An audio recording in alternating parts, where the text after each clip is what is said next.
Antes de empezar lo mío, quiero decir dos cosas. La primera es, Rafael, ¿dónde estás? Lo has dicho muy bien dicho, y luego me has hecho entender una cosa que yo... Foucault tengo bastante de él, no todo, pero bastante de él. Pero Châtier et Punir, leí eso y dije, muy bien, ¿y qué? Y en el fondo a mí qué me importa. Y hoy me has hecho comprender que sí me importa. Gracias. Una segunda cosa, Fernando, ¿no? Tú eres el ingeniero industrial. Javier, que resulta que es ingeniero industrial como yo, aunque más joven, se lo nota en la cara. Dice que aquí no se habla de ciencia. Yo no he hecho otra cosa. Lee mis cosas. Lee, compra, tú que tendrás dinero, compra los libros y lee. Son 17 o 18 libros sobre eso. Pero cómpralo, que no lo compra nadie. Bueno. Algunos están agotados. Dice que algunos están agotados. Pues no será por el dinero que me ha llegado a mí. Un discurso sobre la carne. Francesca o el mecanicismo sin materia. Leo muy mal, o sea que lo siento. Tendría que leerlo otro por mí, pero en fin. ¿Me puede caber duda de que Francesca es por sus genes ese espíritu artístico que le suponen quienes la conocen y la quieren? Porque ella ha de ser un siendo audazmente ceñido por su sistema genético que se constituye como unidad mecánica. Unidad física y química, unidad biogenética, biogeométrica, sí, mecanismos bioquímicos, sinapsis químicas, encriptados en él, de modo que nada de lo que ha sido, va siendo o será, tiene cabida fuera de lo que ese sistema genético le da a ser desde su nicho de nacimiento. Y ahí es donde estaría la seguridad, la certeza y la fuerza de su espíritu artístico. De otro modo, si no quisiéramos llegar hasta la radicalidad de esta afirmación sobre su espíritu artístico, no habríamos hecho sino afirmar uno más de los tantos y tantos de sus elementos constituyentes. Y no había problema alguno en aceptar la afirmación cuando sea una de las que a ella nos da el gusto y la afición de aplicar.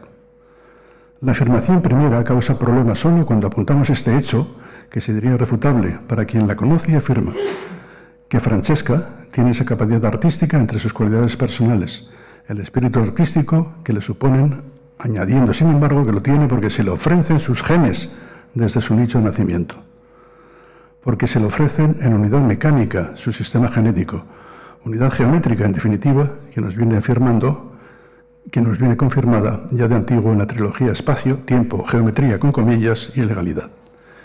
Siendo las cosas así, la unidad mecánica del sistema genético resultará ser unidad geométrica.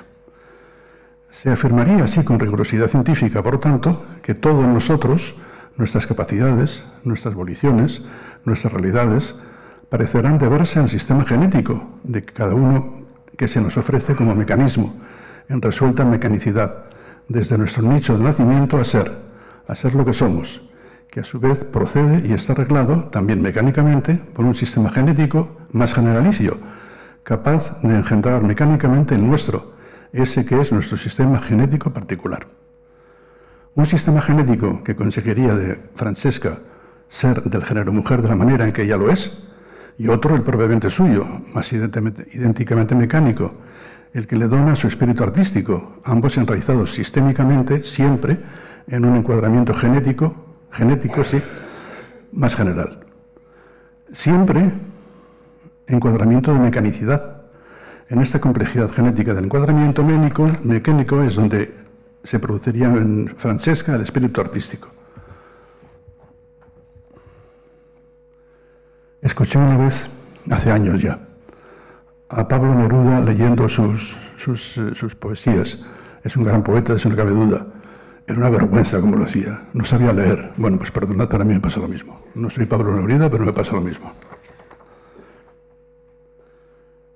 Ofreciéndose siempre el todo en mecanismos, en mecánicos, sistemas sucesivamente encriptados unos en otros, pero nada de lo que el espíritu artístico que suponemos en Francesca esté fuera de su sistema genético, desenraizado en él, constituyéndole en sus esencias. Todo en ella, todo lo que ha sido, está siendo y ha de ser, tendrá sus siendos en esos sucesivos encriptamientos genéticos, en su sistema genético particular, el que le ha sido proporcionado en la mecanicidad de su nicho de nacimiento, sin que en definitiva ni Francesca ni quienes la quieren tengan nada que ver con esta donación generadora de lo que ella ha sido, va siendo y será.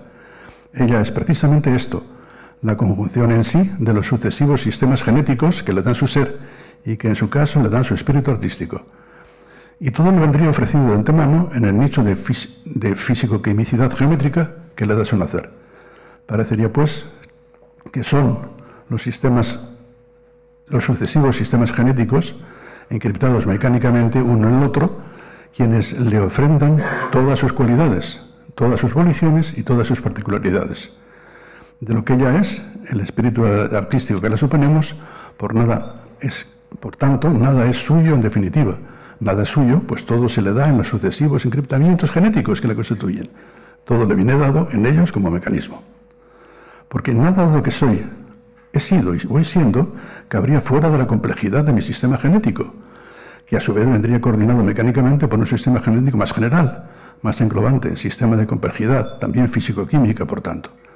Todo ello en un proceso de mecanicidad geométrica. Porque este encriptamiento genético que le daría a su ser es a su vez un encriptamiento genético más abarcante, más general. Uno es su propio sistema genético, el que a Francesca le proporciona su espíritu artístico; otro, más general, el sistema genético que nos da a nuestro ser animal, con estas o con las otras características. Soy lo que soy en la concavidad que se me donará en los sistemas de mis genes. Complejísima sistemacidad. Una, la que me proporciona el color de mi piel y de mis ojos; otra, la que se me hace propenso a esta o la otra enfermedad; otra, la que le ofrenda a Francesca ese espíritu artístico tan singular como venimos diciendo. Nada de lo que he sido, voy siendo y seré está fuera de esa concavidad, en su complejo juego de sistematicidades genéticas que me producen. Yo soy lo que soy, siendo, y Francesca tiene ese espíritu genético, artístico, por el discurrir mecánico de su espíritu, de su sistema genético, con todas sus sucesivas e innumerables concavidades que le dan el ser de su ir siendo. Francesca, por sus genes, poseería ese espíritu artístico. Yo, por mis genes, poseeré la capacidad de escribir lo que estoy desarrollando en este preciso momento. En el cruzamiento de nuestros genes sistémicos, de su mecanicidad geométrica, de su complejo estarse físico-químico, cabría esa capacidad que da origen en nosotros, en Francesca, en este caso a tener entre sus cualidades personales lo que llamamos espíritu artístico, mientras que, por ejemplo, le negaremos capacidad matemática o capacidad de obración de la madera con sus manos. ¿Por qué? Porque estas cualidades no le son ofrecidas en el nicho genético y facilitadas por los genes sistémicos que le dan su estarse y su serse. Serse es una palabra de Unamuno que me encantó. Desde que vi la palabra serse me encantó. Uy, ¿ahora dónde estoy? Así. Por los sistemas sistémicos que le dan su estarse y su serse. Un dar produciendo desde su nicho de ser. Un dar produciendo desde su nicho de ser, en una producción geneticia que le viene dada desde muy lejos. Sin embargo, su sistema genético propio no tiene el tonelaje como para que desarrollase también otras capacidades matemáticas, ni de oración de la madera, de ébano. Francesca nunca podrá ser buena matemática, ni buena ebanista, por ejemplo. Le faltarán las cualidades escondidas en su nicho genético que se requieren por serlo, y esas cualidades obradoras le vendrán dadas por la mecanicidad de su sistema genético, mas a ella le faltan. Habrá que decir quizá, Francesca no tiene capacidad matemática por la obviedad de que su sistema genético propio no le prepara predisponiéndole a ello.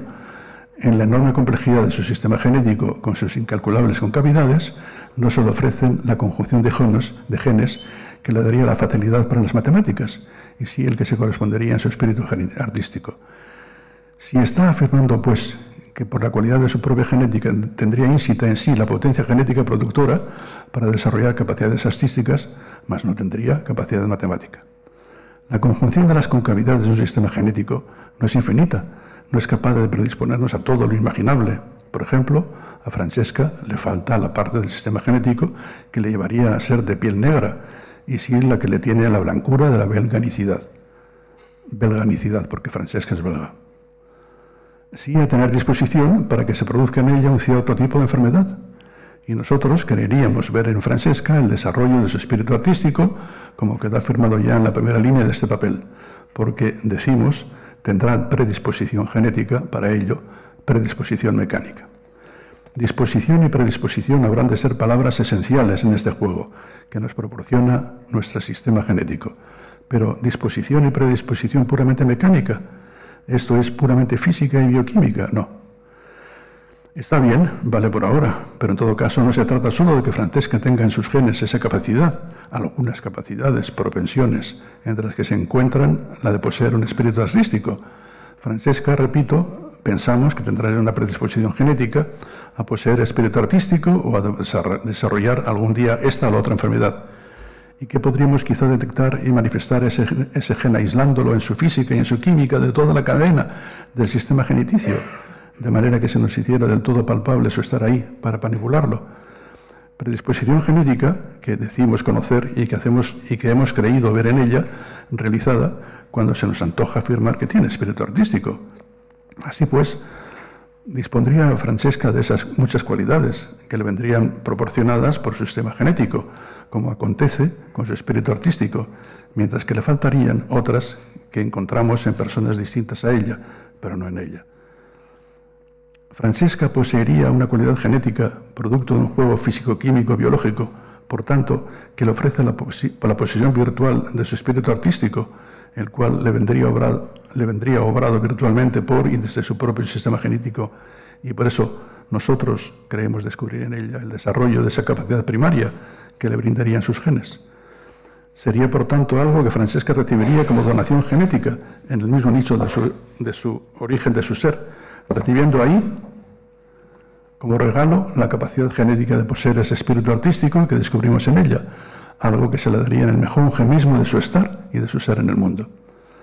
Mas esto significaría que nosotros, los que descubrimos en Francesca su espíritu artístico, tendríamos a nuestra vez una predisposición genética, físico-química, que nos capacitaría a este descubrimiento, pues otros muchos no tendrían la capacidad de observar en ella esas cualidades artísticas. Por tanto, sería una predisposición en ella, la suya, ese es su ser, sobre disposición en nosotros a verla, a la nuestra. Así pues, el sistema genético propio a Francesca tendría, cabe sí, eso que se transparenta como espíritu artístico y que nosotros veríamos en ella. Algo que a ella se le habría dado en la genética de su nicho de nacimiento, como se le dan las circunstancias de la coloración de su piel, el modo de su sonrisa, la altura y la belleza de su cuerpo o las enfermedades sistémicas que va a ir desarrollando a lo largo de su vida. Todo ello, incluso su espíritu artístico, todo lo que tiene en el desarrollo de sus cualidades, le vendrán señalado en su sistema genético propio, conseguido en el nicho en el que se le dona su ser. Podemos presumir que sería un señalamiento de predisposición. Punto clave de la discusión sostenida en este papel va a ser este. Es algo obvio que esa predisposición habrá de ser mecanizable y por tanto manipulable.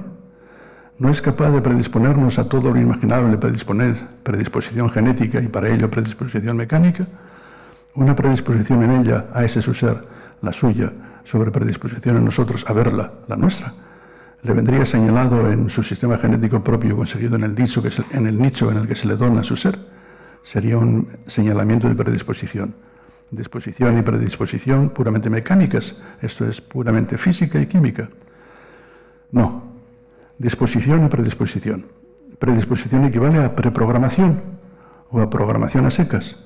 ¿Qué significa en nosotros cuando decimos predisposición en lo que nos encontramos acá entre manos ha de ser predisposición genética? Pero por ahora se estaría tratando solo de cualidades virtuales, provenientes de lo que entendemos como predisposición original de sus propios genes, dado en esas cualidades virtuales presupuestas en el nicho genético de su ser y que producirían su espíritu artístico, deberán todavía hacerse efectivas en realidades concretas. No basta con estar únicamente encerrados en virtualidades de predisposición, que son las que nosotros creeríamos ver en Francesca. Además, habrá que preguntarse cómo las descubrimos nosotros, si solo son cualidades virtuales. ¿Cómo habríamos podido ver esa cualidad artística cuando todavía no son sino meras virtualidades sin espesores de carnalidad? Espesores, has tomado la palabra. Sin espesores, a ver si lo encuentro, sin espesores de carnalidad. ¿Cómo habríamos podido ver estas cualidades artísticas cuando todavía no son sino meras virtualidades sin espesores de carnalidad? Las habríamos podido ver porque serían cualidades de los propios genes. Rebuscando en la biología físico-química de sus genes, deberíamos encontrar la conjunción de particularidades biológicas encerradas en sus genes que constituyen esas virtualidades. Mas, ¿son esas espesores de carnalidad? No, es claro. Deberán ser virtualidades vistas, pero me pregunto si son vistas en algún aspecto, no son ya virtualidades, sino realidades. Realidades bien palmarias y concretas. Realidades de carnalidad bien pimpante. Sin embargo, estas no son lo que parecen apuntar, porque todavía no dejan de ser meras virtualidades. Bien, digo cualidades virtuales, pero ¿estas qué significan? ¿De dónde salen? ¿Por dónde las averiguamos? ¿Cómo se nos dan? ¿De qué manera las percibimos nosotros, los que hablamos de ellas? Porque puede que nunca terminen de brotar en Francesca ese espíritu artístico que le deberíamos suponer con verdadero espesor de realidad carnal. Puede que se quede todo en puras virtualidades. Puede que sean simplemente una engañosa percepción nuestra, pero que de hecho no se desarrollarán como tal en nuestra amiga, provocando ponderadas realidades artísticas de carne y hueso, espesor de realidades, y no puras imaginaciones nuestras que resten siempre puras virtualidades sin espesor de carnalidad, sin peso de carne. Y en nosotros, ¿cabe algo que no tenga espesores de carnalidad? Porque puede que efectivamente estas cualidades artísticas tengan la simple obviedad que nosotros observamos en Francesca, y quizá lo que hayamos ido observando a lo largo de su vida entera, mas entonces son mera virtualidad, pues tiene peso de realidades, en nosotros espesor de carnalidad, peso de carne. De aquí estas preguntas. ¿Qué significa lo de cualidades virtuales? Cualidades que no son tales, pues se trataría simplemente de afirmaciones nuestras, sin ton ni son, sobre los siendos que enseñándonos creemos percibir en Francesca, o cualidades que lo serán solo cuando en efecto surjan como realidades sin peso carnal, contante y sonante, y percibiremos lo inexistente como pura percepción nuestra, imputándoselo cándidamente con la ayuda de una simple grapa unificadora, una simple posibilidad genética de predisposición que, sin embargo, otras personas no tendrían, o quizás somos nosotros los que creemos no ver en ellas.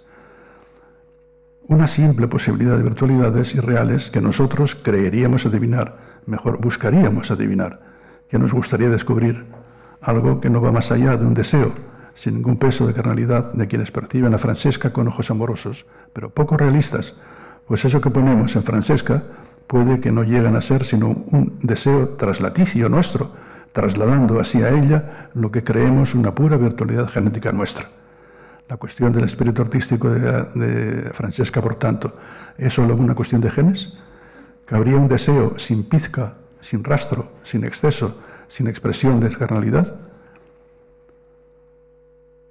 Sin predisposición genética a lo que más llegamos es a percibir individuos, pero no personas como nosotros, personas con peso de nostridad.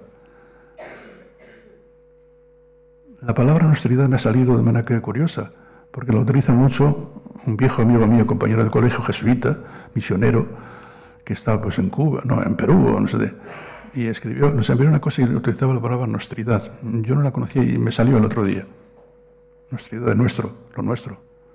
Bueno, no sé si está bien o mal, pero ahí lo pongo. Uy, ahora encontré dónde estaba. Un deseo sin pizca, sin rostro, sin exceso, sin expresión de carnalidad, sin predisposición genética, a lo más que llegamos es a percibir individuos, pero no personas como nosotros, personas con peso de nostridad. La pizca diferenciadora, lo sabemos por otros papeles, otras circunstancias, es esencial, porque ella provoca el exceso. Diferenciadora en el espacio, en el tiempo, en la matematicidad y en la legalidad. Diferenciadora desde el comienzo mismo de la creación. Una pizca que provoca el exceso. Un exceso en donde se da nuestro germinar primero como individuos y como personas. No se trata únicamente de capacidades puramente virtuales. Una capacidad genética donde los genes están predeterminados desde el nicho que les da su ser para que Francesca posea ese espíritu artístico o simplemente pueda poseerlo. ¿Qué podría significar que encontremos una predisposición? Es lo mismo una predisposición del color azul de ciertas piedras, la predisposición del burro a tener largas orejas puntiagudas o la predisposición a ser inteligentes de las personas como nosotros.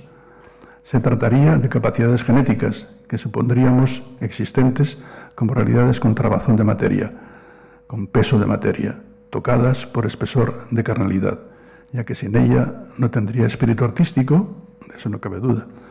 La cuestión se encuentra pues en la conversión de esa capacidad supuesta por nosotros, pero puramente virtual, en estas capacidades inscritas en sus genes que configurarían su sistema genético propio, en realidades de actualidad carnal, en realidades que darán nacimiento a esos caracteres que le ofrecen su sistema genético, de modo que deberán acercarse a ella con espesura de realidades de siendos y de hayas.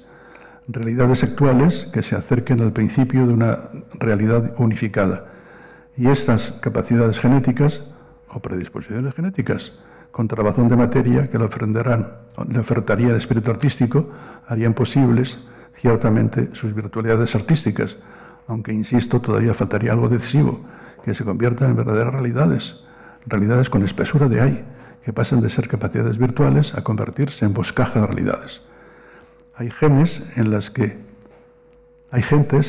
quizá creemos intuir extraordinarias capacidades matemáticas ínscritas en su sistema genético, pero que nunca llegarán a hacerse realidades ponderadas, debido a circunstancias tan específicas como el lugar cultural del nicho en que nacieron, o quizá la pura vagancia de su estarse en el mundo, vagancia que a su vez deberá ser genética, ofrecida por el sistema genético, truncando lo que hubiera podido convertirse en espléndidas realidades con espesor carnal, y aquello que no tiene las genuinas complicaciones de ese espesor de carnalidad. No tiene consistencia de ahí con realidades de vivir siendo. Por tanto, ¿qué sentido tiene que hablemos de cualidades genéticas sin trabazón de materialidad? Lo que nos ha de llevar al punto, a la consideración de la materia, punto esencial. Muchas personas, además de Francesca, decimos que tienen esa capacidad genética, propensiones, las cuales, sin embargo, acabarán por no desarrollarse. Cualidades genéticas no serían sino puras capacidades virtuales, sin verdadero hay de realidades, sin ser de realidades, sin espesor de carnalidad. Por tanto, ¿será algo más que puras imaginaciones nuestras? Con todo y con eso, ¿hay algún salmantino aquí? Es que son ellos los que empleasteis esa palabra preciosa. Con todo y con eso, yo lo encontré en Salamanca. Con todo y con eso, algo habrá cuando nosotros queremos descubrir esas cualidades que no son sino meras virtualidades, puras predisposiciones y no más. Pero, ¿qué es lo que hay? ¿Será algo más que una mera cualidad posible, que no dispone de ningún serse de carnalidad? Un puro posible que no alcanzó la existencia de un verdadero hay. Porque estas capacidades genéticas, sin un suspiro de carnalidad, sin espesor de carnalidad, serían, sin más, un mero decir por mi parte, un decir virtual, de una mera capacidad virtual, ya que no han de ser capacidades genéticas mientras no pasen por la purgación de la realidad de ser, eso que decimos que es. ¿Qué relación hay entre estas capacidades, entre esas disposiciones?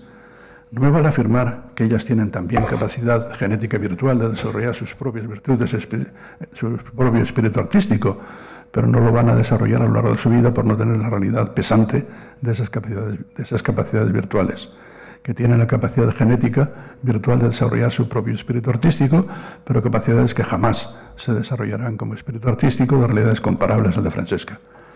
Tienen virtualmente las capacidades genéticas adecuadas, sí, pero estas no se han de desarrollar a lo largo de su vida. Así puede acontecer que yo tenga cualidades genéticas para ser un lanzador de jabalina, como bien pocos en el mundo, pero acontece que me he aprovechado de ellas, no he podido cuidarme de ellas, no me he aprovechado de ellas, no he podido cuidarme de ellas, pues al meter mi hermano Javier y yo en el ascensor de casa para subir a casa la maravillosa jabalina que acabábamos de comprar, se nos astilló por la punta, con lo que se terminó en nosotros esa maravillosa cualidad genética.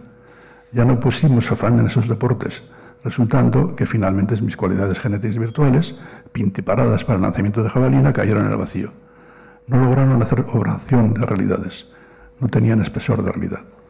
Su única realidad fue nuestra cara de horror viéndola rota, ¿Cómo podría decir que tengo virtualmente cualidades, predisposiciones genéticas para practicar el lanzamiento de jabalina? Otras personas, en cambio, sí tienen esa capacidad que desarrollan como realidades de trabajón de materia.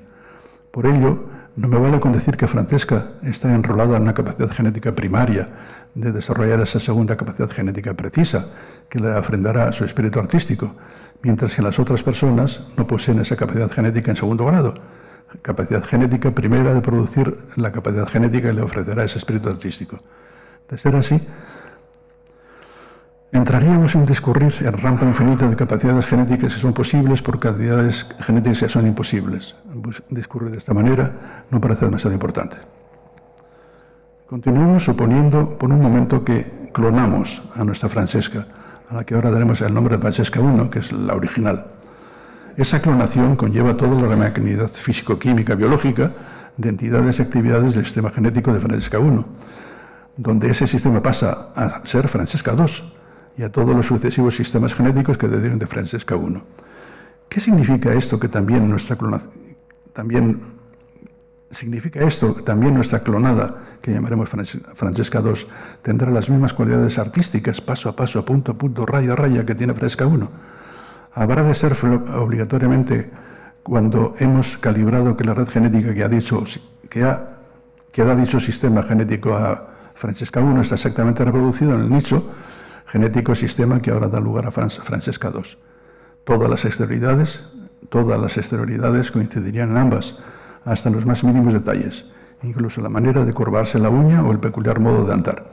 Y sin embargo, por encima de las similitudes que nos mostrarán, tenemos certeza fehaciente de que serán dos individuos distintos y que los podremos distinguir como distintos, que en un examen detallado de su personalidad y más allá de las puras exterioridades, no habrá manera de confundirlos. Seremos dos personas diferentes e inconfundibles. Diferentes por dos motivos. En cuanto a que mi clonado deberá esperar 78 años para llegar a ser lo que yo soy hoy. Y no solo pasados los años que digo, él será lo que yo soy ahora en mis externalidades. Él será dentro de 78 años lo que yo soy ahora. No está mal. Pero esto será cuando yo, el origen de la clonación primera, tenga una tal barbaridad de años que para entonces probablemente ya me habré muerto. No habrá clonación identitaria en el tiempo entre lo que yo soy y mi clonado. Mientras estemos con vida, habrá siempre la diferencia. La diferencia no está en las externalidades, las cuales a lo más que llegan es hacernos individuos en formación, de soldados, como la mili. Uno no existe individuo porque es la fila tercera, segundo. Las cuales, claro, vosotros no habéis hecho la mili ahora, los viejos sí. Mientras estemos con vida, Javier, tú hiciste la mili. ¿Dónde? ¿Dónde?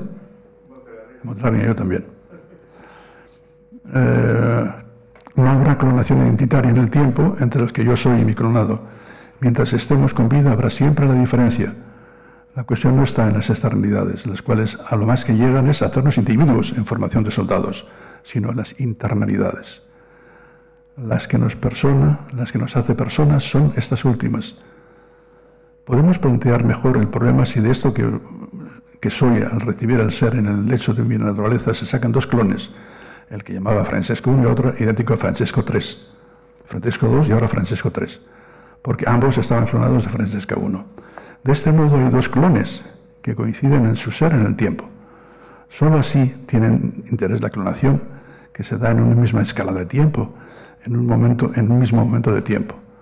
Podemos ver cómo van creciendo las exterioridades de un clon y del otro, coetáneos en el tiempo, hasta llegar a semejanza total en las externalidades, que se dará a los 78 años, la edad que yo tengo ahora. No tendré ninguna manera de distinguir los dos clonados en sus exterioridades, por más que rebusquemos. Sin embargo, serán diferentes en otra cuestión decisivamente más importante. Sus interioridades serán distintas. Coincidirán asombrosamente en su manera de andar, cierto, pero uno llevará una vida de ángel y el otro llevará una vida de demonio. La vida de cada uno de los clonados será propia. Uno será monje trapense y otro será el jefe de la manada. Dos personas distintas. Siendo las cosas de este modo tan complejas, podría tener algún sentido decir que los discutidores de los asuntos garrapateemos en las complicadas escalas de tiempo para darnos cita un mañana, dentro de 100 años, para ver cómo han quedado las cosas. He afirmado que tenemos certeza fehaciente de que los clonados son nosotros, serán individuos distintos, que los podremos distinguir como indistintos, y en el caso de la clonación de Francesca serán además dos personas, no meramente dos individuos. El individuo clonado de otro solo, el individuo contable mientras solo viva, cabe sí sus externalidades. En dos ovejas clonadas solo cabe el recuento de externalidades por el lugar que ocupan como individuos contables. La clonación en ellos es siempre recuento de externalidades, de genética geométrica. En un perro, nuestro animal de compañía es distinto, pues él tiene ya su propio inicio de externalidades. En nuestro caso, los dos clonados somos personas. Nuestro verdadero ser es un cuajarón de internalidades que constituye nuestro propio verse. La persona clonada no solo se encuentra a sí mismo como individuo mejor, es contado por sí mismo como individuo del grupo, sino que las maneras de su reconocimiento serán internas, de modo que tienen la capacidad, salvo en la enfermedad o en la deformación, de reconocerse como ser distinto que es persona, como ser al lado de otros seres, pues son las interioridades las que nos constituyen como personas. Que sea así nos plantea el terrible problema del monstruo, como le llamó Benito Pérez Galdós en Fortunata y Jacinta. Novela maravillosa, y si la encontráis, encontraréis así El monstruo. El monstruo es el hijo de una de las fregonas que bajaba. Leer la novela, que merece la pena. He dicho que nos encuentra semejanza identitaria que estropea de manera brutal las identidades que en última instancia son identidades geométricas. ¿Qué ha pasado?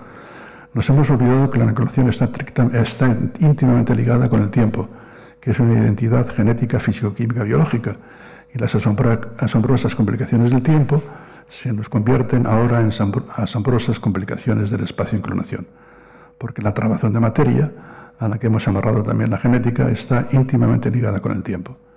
Diferencia temporal, decía hace poco, porque no solo hay un tiempo identitario de exterioridades, sino que falta lo definitivamente más importante, el tiempo de las interioridades, el más importante para nosotros de todos los tiempos. Remirar toda la complejidad de los sistemas genéticos a través del análisis explicatorio de mecanismos está bien, indudablemente. Bueno, aquí hay que... Francesca es una belga con su marido, no tienen hijos, que viven en Pittsburgh, donde estuve un año, y tuve la suerte de estar en la casa de al lado. Conocía a él, pero ella no, y si es ella no me acuerdo, pero y decían de ella que tenía esto, cualidades artísticas, y ahí es el ir pensando que eso es de las cualidades artísticas. Remirar toda la complejidad de los sistemas genéticos a través de análisis explicatorios de mecanismos está bien, indudablemente, así. Mi amigo Peter Mackamer, junto con dos amigos suyos, hicieron un artículo corto, ya hace años, en el año 2000, de 25 páginas, donde marcan de una manera la posibilidad, el concepto de mecanismo es analizado en términos de entidades y actividades, organizados de tal modo que sean productivos de cambio. O sea, entidades son cartesianos, bueno, no sé, si es el caso ya diré.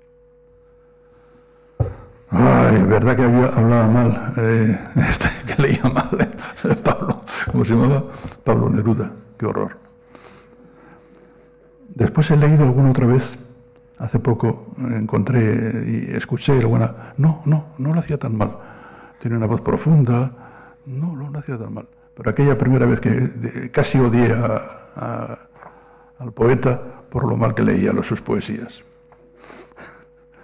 Lo que nos aleja de la consideración de la carne se da cuando nos quedamos ahí, petrificados, o sin interés alguno por lo que se ofrece en estos supuestos ayes de existencia, pero no lo es verdaderamente, pues no tomamos en consideración porque se presupone, porque se da por supuesto que no puede ser campos de realidad. Pues campos de realidad solo pueden ser realidades de pura mecanicidad, dicen ellos, y solo es ahí donde se supone terrenos de existencia. No tiene importancia, ya se trata de alguien que sin poner en duda la realidad existencial de esos ayes, le parece terreno sin interés, le aburre o le parece demasiado abstruso, nada puede lograr que lo tomemos en consideración gastando demasiado de la vida. Lo decisivo está ahí, no tanto en quién vea ese ámbito como sulfurosas arenas movedizas que pueden tragarnos sin remedio, por lo que no encuentra interés real en esos terrenos tan oscuros, sino que se niega pertinazmente su realidad. Pero que se niegue pertinazmente su realidad de ayes, esto es de realidad carnal, porque haciéndolo de corta, eso está mal. Y pensar, haciéndolo de así, se corta de raíz el espesor de la razón. Y pensar con una razón a la que le falta el espesor carnal, tiene que la consideración del todo, hace que la consideración del todo de los ayes quede constreñida, lo cual termina siendo peligroso para la consideración de todo lo que se nos da en lo que hay. Que sea de este modo, nos señala que algo decisivo falla en nuestro utilizar la razón para conocer el mundo y habernosla con él, porque estamos utilizando una razón extendida y de este modo estaríamos extendiendo la realidad misma que experiencialmente tratamos de encontrar. Haciéndolo así, nos salimos del terreno de la experiencialidad. La urgencia de seguir pensando se plantea cuando nos referimos solo a la profundidad que nos asiste bajo la capa de mecanicidad, rehusando, o lo que es lo peor, negando todo lo que no tenga que ver con el juego de los mecanismos. Nos queda aún considerar de cerca si hemos encontrado, tras intensa búsqueda, en ese análisis explicatorio suficiente. Si lo alcanza todo, si alcanza en el todo de nuestra experiencialidad, este es nuestro problema.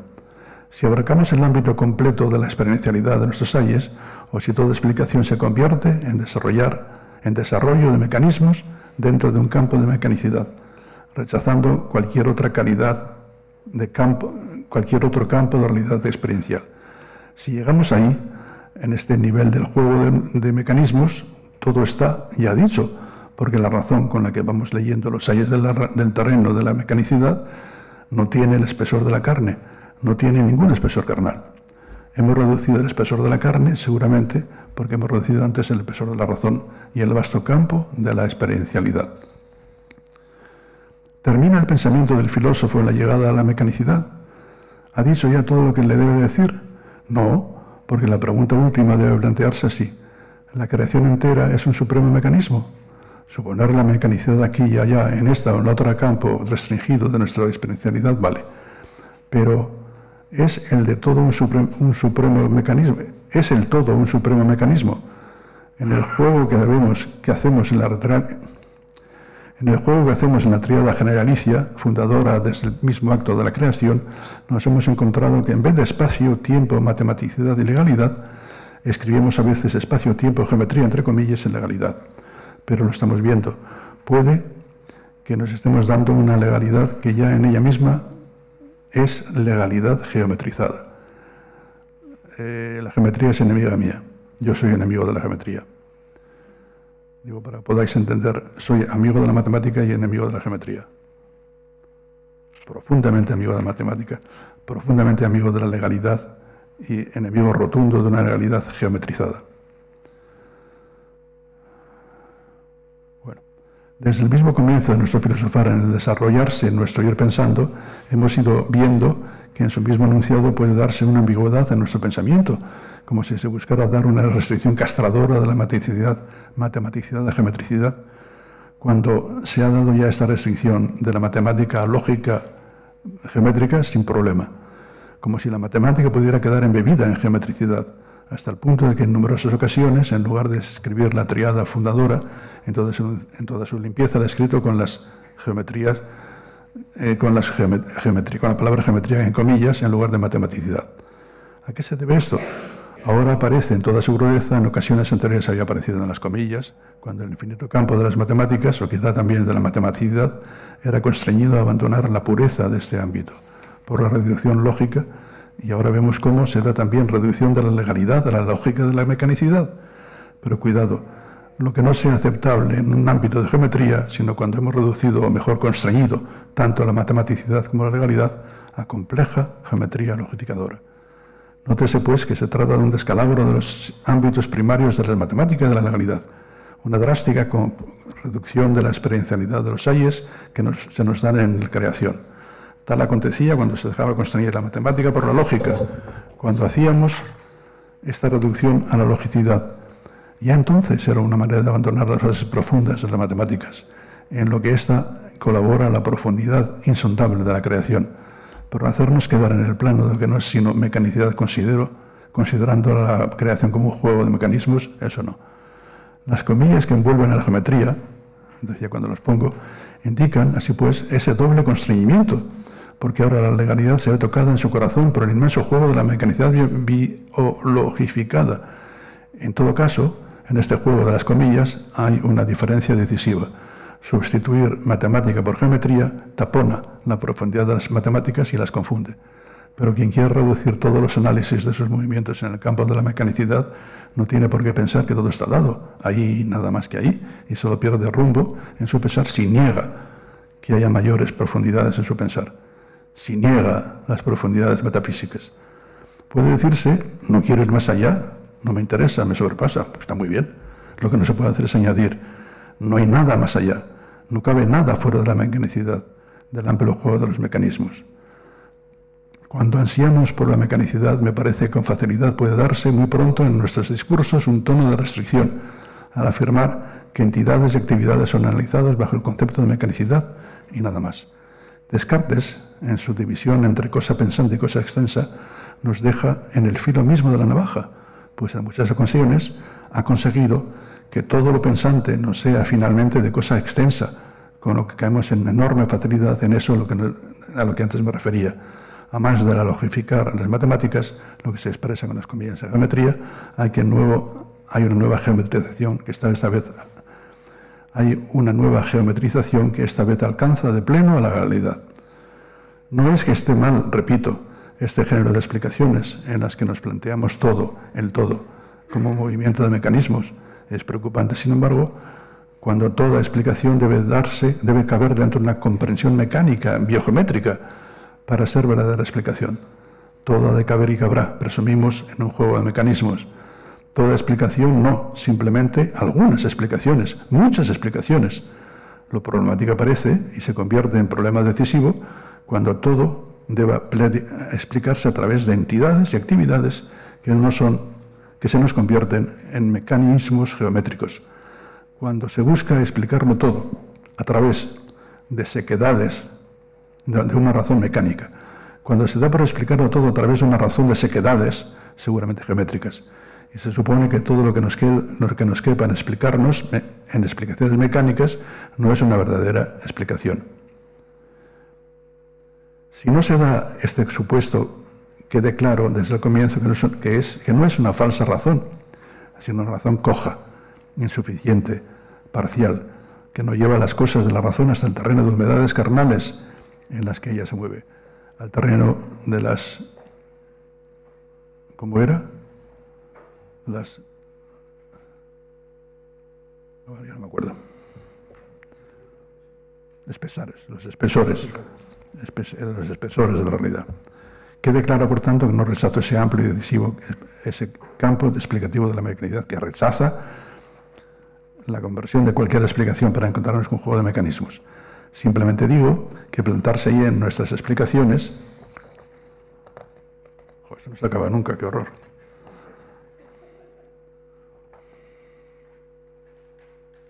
Simplemente digo que plantarse ahí en nuestras explicaciones es quedarse demasiado corto, en explicaciones demasiado secas. Podemos irnos más allá. Esto es lo que ha buscado siempre la filosofía. No podrá ser una razón en debate, en doblete, razón geométrica y razón metafísica. Decisivo para nuestro empeño filosófico será utilizar la razón húmeda. Si se da este supuesto, quede claro que deben darse como una razón, debe verse cómo esa razón falsifica nuestra mirada. La mirada es palabra esencial en lo que yo pienso. Por más que pueda enseñar muchas cosas del campo de la dinamicidad científica. Utilizar la razón de nuestros pensares del modo como hacemos nosotros no implica dejar fuera una razón porque se considera enemiga, la razón de sus sequedades. Quizá la razón de la mecanicidad geométrica, que tanto tiene que ver con la razón científica, siempre que no se pierda de vista que es utilización parcial de la razón. Tampoco, quizá aún menos, dejar fuera de la razón que he llamado razón de humedades. En estas páginas, el desentrañar Lo que de seco tiene la posibilidad de una razón como la de la mecanicidad de la manera en que acá lo he visto, tiene un peligro, el de parar la acción racional de la acción práctica, como he solido decir en mis papeles, y determinar que hay campos que no son de experiencialidades en toda su amplitud, por lo que hemos partido el campo de las humedades descoyuntándolo. Frenada en seco, que impide a nuestra voluntad ir más allá, sin pasarse ni un ápice más profundo de la razón de mecanicidad, de manera que la brusca frenada desbaratara la profundidad de lo que hay, alejándonos de cualquier consideración de los húmedos ayes que constituyen lo que en toda la amplitud de nuestra experiencialidad.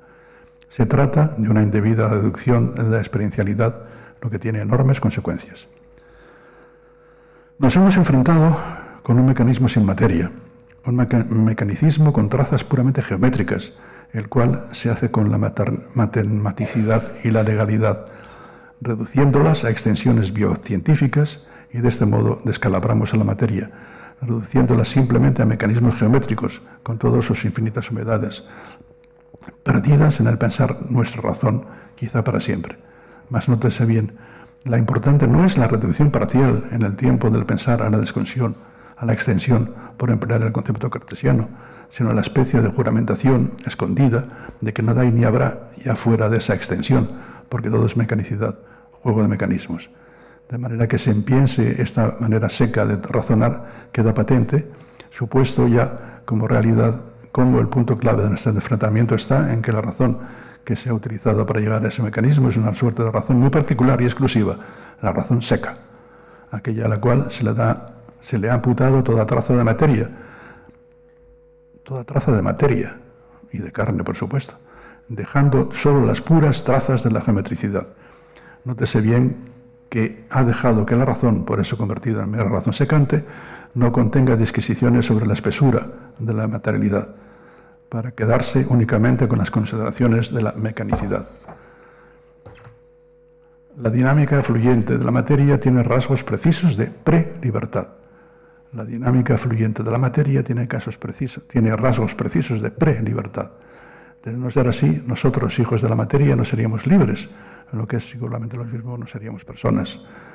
La razón en toda su amplitud tiene pues el espesor de la carne, el peso de la carne, lo que nos hace ante la expresión con la que terminaríamos estas páginas, que deberán ser comienzo de otras, si vienen, que nos ponen en el borde mismo de un pensamiento y estamiento teológico, es la sacramentalidad de la carne, o quizá la sacramentalidad de la materia.